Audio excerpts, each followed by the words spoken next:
Hello there, and welcome to Inside Geocaching HQ, where we talk about what is happening at HQ in Seattle. I'm Chris Ronan, or Rock Chalk on my geocaching account. Thank you for having a listen to our podcast.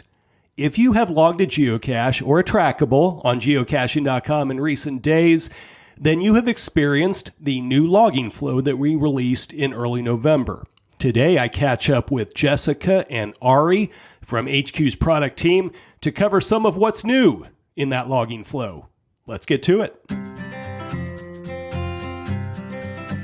We are talking about the new geocache and trackable logging flow on geocaching.com, and I rounded up a couple of experts on this topic. I've got Jessica and Ari from HQ's product team. So before we get into all the fun of telling people about this project, we'll start by reintroducing you to everybody. You've both been on the podcast at different times, but for people that, for whatever reason, may have missed those, I can't believe they did. They should rewind and listen to them because they were great when you guys were on before. But let's tell everybody what you're doing now, what your title is at HQ, and what your day-to-day is like. And Jessica, start with you.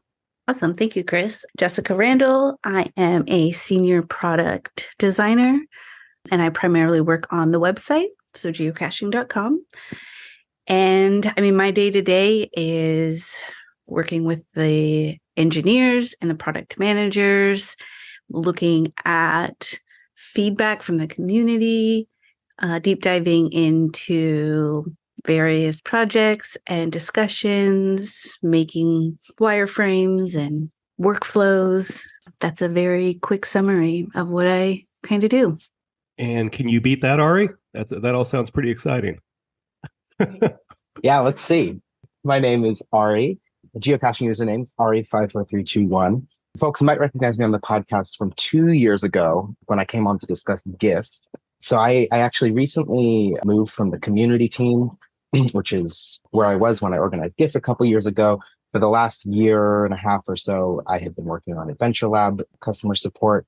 And now I've moved over to the product management team. So my new position is associate product owner for the web. So that means I'm working with Jessica pretty extensively on projects, but my general role is to help Team One, which is one of our web development teams, to help prioritize work that we're working on next. So prioritizing what new features we're going to build, making sure that bugs are fixed, and there's a whole long list of things that I can't remember off the top of my head, but lots of collaboration with product designers, with our community team, and helping to shape the future of the website.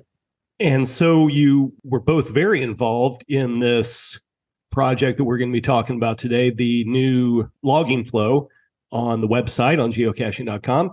Before we get into the nuts and bolts of it, for people that maybe haven't read the release notes, and please feel free to do that. Go to the geocaching forums, read the release notes where there's all the detail you can handle about this project. What's the Reader's Digest version of what this is about and what people will find when they start using this new logging flow? And I'll let either one of you tackle that big question. I'll start first and then you can kind of jump in, Ari. One of the big things is a consistent UI user interface. So behaviors are the same across the whole entire logging flow project. So that's for geocaching and trackables, like you mentioned. And it was also about getting rid of some technical debt, which is older system code that is just part of creating products. Things get outdated, and then eventually we just need to kind of take the initiative to update the code bases and put things together. One of the things that some probably had experience with, but the logging experience was, there was an older UI and then there was half of a newer one. And I think that was updated in 2017. And then there was a way to kind of go back and forth, but then there was also a different system that the trackables was on. So we really wanted to kind of clean this up and put them all in one spot, which helps us do things faster in the future and try things out a lot easier because we're only messing with one code base. So, yeah, that's something I've seen people talking about in the community a little bit. Is I think some people have gotten used to the fact that I could opt out. I could go back and use this, and people saying, why can't you just keep having that? Just keep having that opt out, and I can always go back to the one that I'm used to. I think we've talked about this before, Jessica, on the previous podcast that I did with you. But for people that didn't hear, why is that important to not have two different systems there? That, the one that, hey, I don't want to change. I like what I'm using. I don't want to do this new thing. Why can't we just do it that way? Yeah. I mean, there is definitely a want to keep things unchanged. There's the phrase, if it's not broken, why try to change it or fix it? But really it becomes because there was literally 3 or even 4. I don't even know that much. That would be an engineering ask. Maybe Ari knows there was like 4 different code stacks that all of this logging flow experience lived on. So it took a lot longer when we updated something.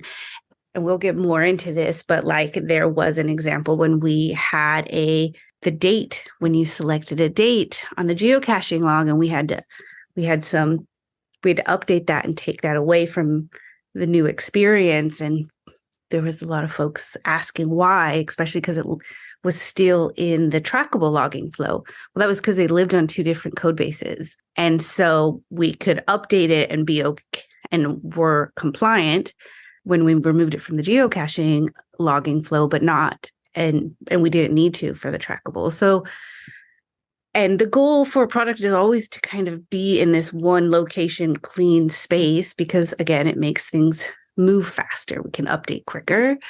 And so that opt-out banner, I'll admit I wasn't here during that time, but we've implemented some of that before. And usually it's when we're trying things out and giving our users some time to kind of do the transition, because I think that was ultimately the goal in 2017 was to go back and move everything back. But, change takes time.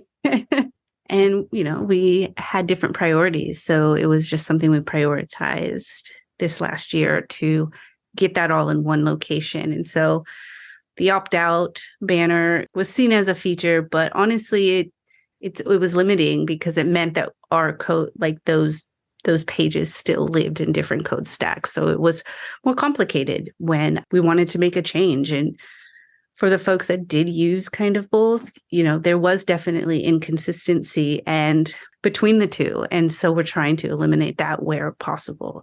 Ari, do you have anything to add? Yeah, I think another thing that we really tried to do was take the best of both worlds from both of those old logging experiences.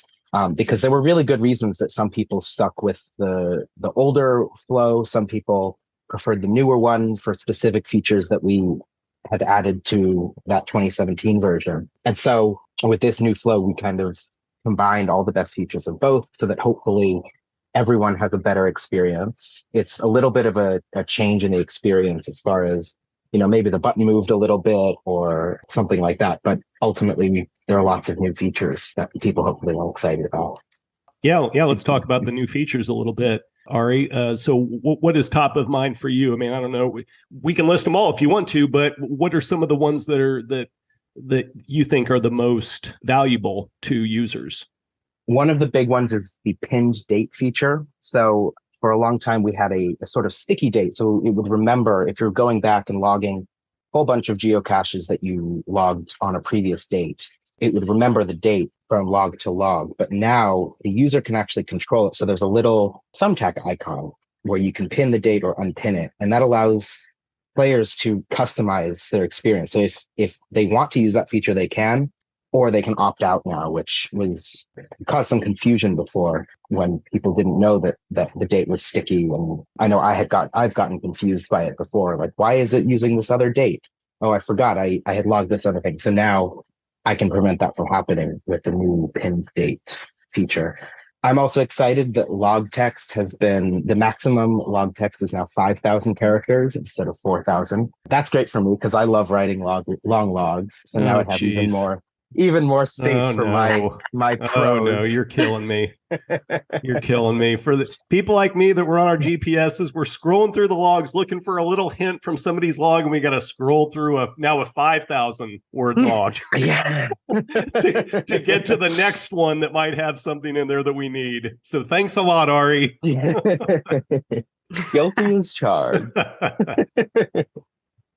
I'll send you a list of some other folks I know that do that, so you can send us all an email with your complaints, perhaps. Oh, believe me, I've already got the list. Oh yeah, that's true. Okay, so you so you like that. So what else do you like? Another huge improvement is in the image uploading and editing. Now users can upload images while they're writing their log, and you can go in and add all of your image details, image name. You can also rotate, so that used to only be possible after you had submitted the log, after you had uploaded the image, then you could go edit it. Now you can do all of that while you're logging. So there's no need anymore to open up your log and upload images later, or open up your log and rotate your images later. You can do it all right when you're submitting the log in the first place. Is another really great feature. Another big thing, which we just had a blog post about, is we have now renamed the needs maintenance and needs archived logs. So those are now owner attention requested and reviewer attention requested. So that's another, I think, really closing the loop. We've changed that in a lot of places in the app and website, but now it's changed everywhere. And so that should hopefully give a lot of people more clarity as to what those log types really mean. Should encourage people, hopefully, to use them more. Yeah, we could probably do a whole episode about that change and what it might mean for the community. I think that Needs Archive became this, people saw that and thought, oh, if I use this, that's the death knell for a geocache, and not really understanding that there was more to it. If you posted that log, it didn't just automatically mean the cache was going to get archived. It meant the same thing it means now. It meant that a reviewer was going to see it and they take a look at things. So, and same thing with owner attention requests as opposed to needs maintenance. Yeah, I think I hope it'll be a good change. I've seen some conversation in the community, mostly very positive. Some folks thinking, oh, it's not going to make a difference. But, well, let's see. Let's see if it makes a difference before we pass judgment on it. So, and Ari, as you were talking about photos, it made me think of one of the topics that I've seen the community talking about, which is the limit on file sizes when you upload a photo. And when this new log flow was released, the limit was 5 megabytes. And I think an example of how the team listens to community feedback, and there's already been some changes, and one of those is with this file upload limit. So could you talk about where that's going to be going? Don't know if it's already going to be out by the time we publish this podcast, but it is going to be happening at some point.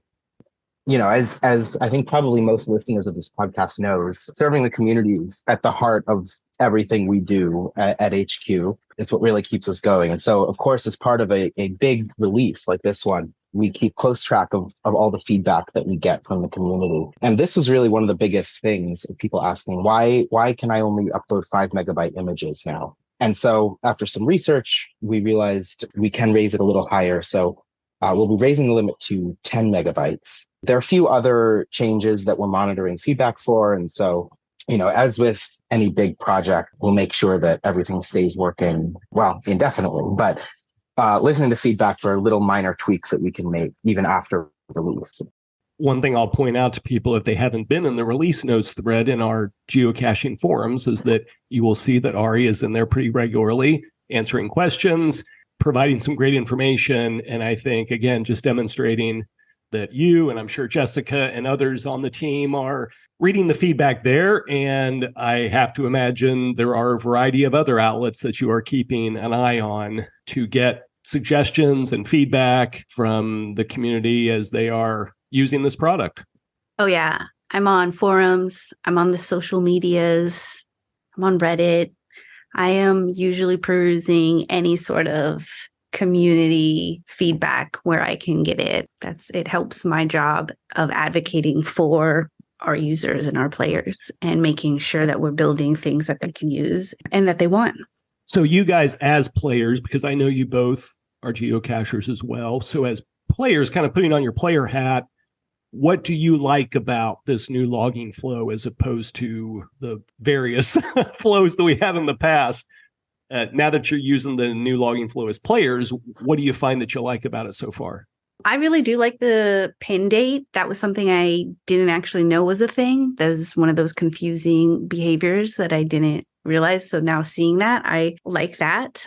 I also like being able to see a preview of our logs. That was something that lived on the older UI, but not, so I like being able to do that and being able to format my logs. That has been cool because now I can add emojis and add a little bit more to my logs when I'm logging. Those are some of my favorite things. I won't mention the 5,000 character thing again, but thank you, Ari, for that. Appreciate it. As you mention it. As I casually drop it back in the conversation. My favorite, actually, one of my favorite things as a player is going in and editing logs on my phone.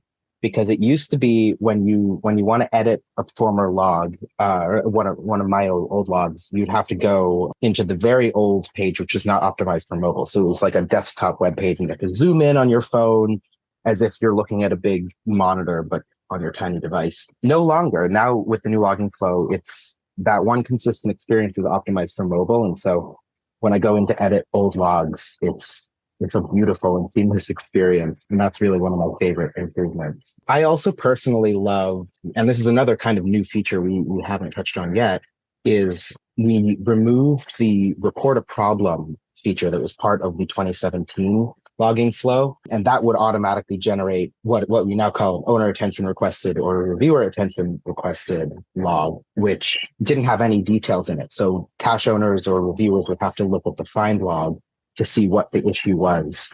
Now I can go in and I can submit those log types separately and detail exactly what the issue is that requires the owner attention or the reviewer's attention. So that's another personal favorite of mine. Yeah, one of the things that I also like, I like that if I make a log, I'll get a message from the person that deleted it as to why. So that was something that we've added, is the ability for a admin or the cache owner to write a message to the log owner when they delete a log, if it contains a spoiler or something else. And so now we'll be able to communicate a little bit more because maybe they just didn't know. And I like the thought of our cache owners helping out our community and letting them have reasons of what happened. Yeah, I've seen people talking about that in various places too, that they like that's there, because if you had a log deleted before and you were like, well, what did I do? Did I say something wrong? And you really had no idea. And so it is really great. For me, one thing I've noticed is that I was just so used to the old system, and I was so used to the various, it turns out, extra steps that you had to do at times. Finish your log, then you'd upload a photo separately, or like Ari was saying, you would, if you wanted to edit, rotate a photo or just various things. It was always an extra step, and I was so used to it that it just never occurred to me that was a big deal. And now, or I'm looking at the collapsible sections again. Never occurred to me that those were taking up a lot of real estate on the page. And now I'm like, oh, they're not, I can collapse those and they don't take up as much real estate. So there's stuff that as I'm using it, I'm just kind of realizing, wow, I was doing a lot more work before that I don't have to do now. And that's a really nice thing. Yeah, I'm really glad you brought that up, because that is one of the things that I really strive for when we're redesigning or like marrying two pages together, is reducing steps. And usually, yes, people, I spoke on this last time I was here, hate change. They don't enjoy it because when you have a flow that you're just do consistently or daily, weekly, it becomes second nature, and it's just a rhythm. It's like, I'm going to do it. These are my steps. I go through step 1 to 10. And then when somebody takes 3 steps away from you, and then you're like, wait, now I have to go to 1 to 7. then it's confusing, but then eventually you'll like use it enough where you're like, oh yeah, okay, this is cooler, or this is, an improved workflow. And so that's something that I really do strive for. I enjoy it when people notice how much more time, or not more time, how much more time they get back, but that's what we're saying, but how much time a process takes has been like reduced by kind of just this improvement, and how you can easily be able to find things in the future, even though they may have changed a little bit, but you'll get to it and then it'll become second nature again. So as you've both been, and as the team has been watching feedback from the community in various places, what are you hearing the most from folks? I mean, we don't have to go through all of it, but are there any themes that are coming across from the feedback that you're seeing so far from the community? One of the things that I've noticed in the feedback that we've gotten is the fact that the submit button or the post button is now kind of not in view in the UI. And that's because we've actually added in a preview section and there's just a little bit more information in the UI.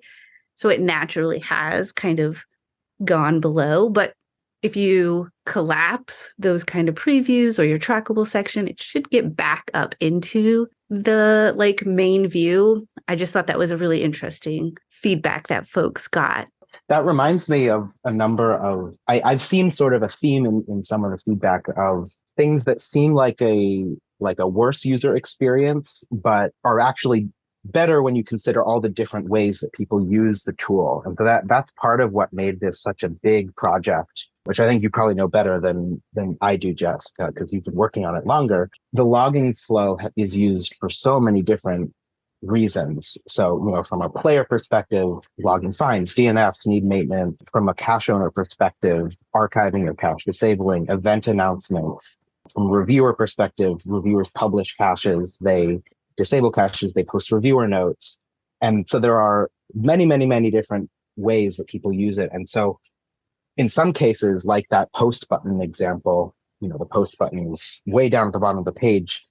If you have 20,000 trackables, that would also be the case in the old logging flow, because that long list of trackables would also push it down. But now you can collapse it. So that's a plus. But also, if someone doesn't have any trackables, then that's not feedback we've heard from them, because it's not pushing their post button down. And so it's always very interesting to me to hear all the different feedback from different use cases. And because there are so many different people that use the logging flow, there are always going to be little things that we missed here and there. Thankfully, we didn't miss any major uses though. So that's really the great news about this current logging flow release. Is there anything either one of you would like people to know that we haven't talked about this project, or maybe you can tell people how to get feedback if they'd like to do that? Just kind of any last thoughts as we kind of wrap things up here? One of the things that I'm also really proud about for this site is the view geocache log, like the details page. It wasn't something that I was actually really well aware of before this project. I never went to go see a single logs page. I just look at in the activity feed. And so that was a fun redesign, and it looks like a lot better in the sense of like where things are and button management. And we've added some labels to the page, and I'm really proud of that page. As far as giving feedback, we'd love to, go on the forums. Like we said, we're monitoring those. If you make a mention on social media, I'll probably see it somewhere. In general, if you experience any bugs or anything, whether it's on the logging flow or not, I always recommend people kind of restart their system. If you're in a web browser, clear your cache, things like that. And if those don't work, feel free to write in to our help center as well, because sometimes those reports are really helpful in helping us see if there is a bug that's widespread. Another good tip is to always make sure your browser is up to date. Yes. Yeah, absolutely. That's part of the benefit of this release is the new logging flow is built on really modern web technology. And the only disadvantage of that is you have to have a recent web browser. So if you've been waiting to update your web browser for whatever reason, never a bad idea to update it. So if you haven't used it yet, then you haven't been logging anything the last several days. So get out there and use it. Start logging your caches and your trackables and test this new system out. Really appreciate you guys taking some time to talk about it. And I'm sure that you'll be looking forward to hearing more about what the community has to say about this whole thing.